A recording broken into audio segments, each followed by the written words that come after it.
Hello, আসসালামু আলাইকুম viewers. আর একটি নতুন ভিডিও নিয়ে আপনাদের সামনে উপস্থিত হলাম। আজকের ভিডিওতে মূলত আমি আলোচনা করব কোয়েল পাখি যদি অতিরিক্ত বৃষ্টির কারণে ভিজে যায় বা কোয়েল পাখি রাখা জায়গা ভিজে যায়, সেক্ষেত্রে কোয়েল পাখির কী কী রোগ হতে পারে এবং আপনাদের কী কী করণীয়। আপনারা যারা কোয়েল পাখি পালন করেন, অনেক সময় দেখা যায় অতিরিক্ত বৃষ্টির কারণে বৃষ্টির ছিটা এসে কোয়েল পাখি রাখার জায়গায় পড়ে। এতে করে কোয়েল পাখি রাখার জায়গাটা একদম ভিজে যায় বা স্বেচ্ছেতে হয়ে যায় এবং অনেক সময় কোয়েল পাখিও ভিজে যায়। সেক্ষেত্রে আপনাদেরকে তাৎক্ষণিক ব্যবস্থা নিতে হবে, কারণ ওই সময় কোয়েল পাখি ঠান্ডা লাগার সম্ভাবনা বেশি থাকে এবং ঠান্ডাজনিত যেগুলো রোগ আছে, বিশেষ করে সর্দি বা চোখ ফোলা বা ঝিম মারা এবং দেখা যায় রানীক্ষেত রোগ হওয়ার সম্ভাবনা বেশি থাকে। এই জন্য আপনারা কোয়েল পাখি যদি ভিজে যায় এবং কোয়েল পাখি রাখার জায়গাটা যদি বেশি পরিমাণ ভিজে যায়, সেক্ষেত্রে অবশ্যই পাখিকে অন্য কোনো জায়গায় স্থানান্তর করতে হবে, অর্থাৎ শুষ্ক এবং সুন্দর পরিবেশে স্থানান্তর করতে হবে। তাহলে কোয়েল পাখি একদম সুস্থ হয়ে যাবে।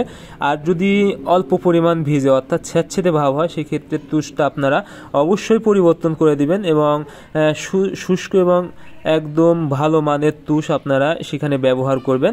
তাহলে পাখি খুব তাড়াতাড়ি সুস্থ হয়ে যাবে। আর যখন আপনারা পাখি স্থানান্তর করবেন, সেক্ষেত্রে পাখির একটি ধকল যাবে, সেক্ষেত্রে আপনারা অবশ্যই একটি ইমিউনিটি বুস্টার, বিশেষ করে লাইসোবিট ব্যবহার করবেন।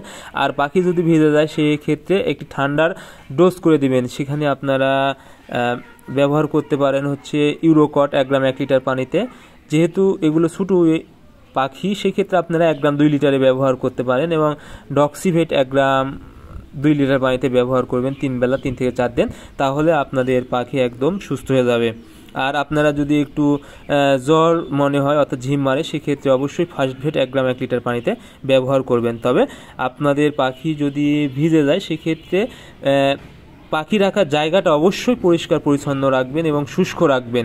এটা যদি ঠিক করতে পারেন, তাহলে পাখি এমনিতেই সুস্থ হয়ে যাবে। সো আপনারা আপনাদের পাখি যদি কোনোভাবে বৃষ্টির কারণে ভিজে যায়, তাহলে অবশ্যই এই ব্যবস্থাপনা আপনারা গ্রহণ করবেন এবং পাখিকে সুস্থ রাখতে এই ওষুধগুলো ব্যবহার করবেন।